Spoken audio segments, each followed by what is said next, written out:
For Kisii County. Thank you, Mr. Speaker. I wish to request for a statement regarding theft and vandalism of Kenya Electricity Transmission Company infrastructure in Kisii County. Honorable Speaker, pursuant to the provisions of Standing Order 42C, I rise to request for a statement from the chairperson of the Departmental Committee on Energy regarding the increased theft and vandalism of Kenya Electricity Transmission Company KETRACO infrastructure in the country, particularly in Kisii County. Honorable Speaker, on the morning of Tuesday, 7th May 2024, the entire Kisii County was plunged into a power outage after a suspected gang attacked the Kenya Electricity Transmission Company, KETRACO, in Kegati sub-county and vandalized key power equipment.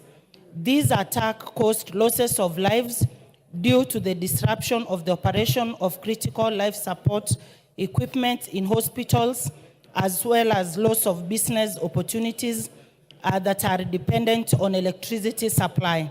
Honorable Speaker, cases of theft and vandalism of power transmission equipment are not new in Kisii County and indeed in the other parts of the country.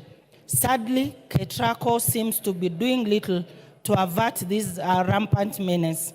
It is unfortunate to note that KETRACO has been doing little to avert on the fateful day of the theft and vandalism of power transmission equipment at the Kegati substation. The CCTV cameras were not in place, thereby making it difficult to identify and track the perpetrators of the destructive acts.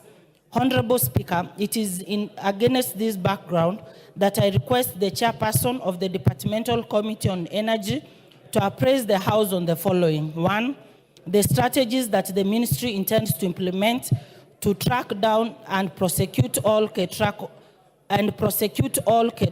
infrastructure vandals.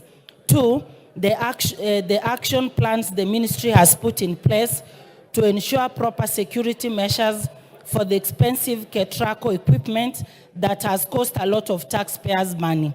And lastly, the support mechanisms that the ministry is instituting to aid businesses, hospitals, and citizens whose daily operations are negatively affected by the power outages. Mr. Speaker, for the power outages, for example, the diabetic patients who use insulin and they don't have power. That is the great injustices, Mr. Speaker, to the patients. Thank you very much. Chair Energy. Is the Chair Energy Kawaya? Is he in the House? Any member from the Energy Committee? Mandazi?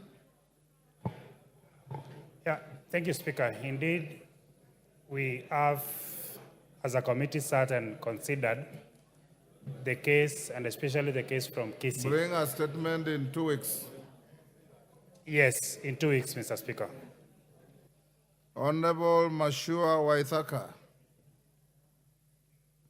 member for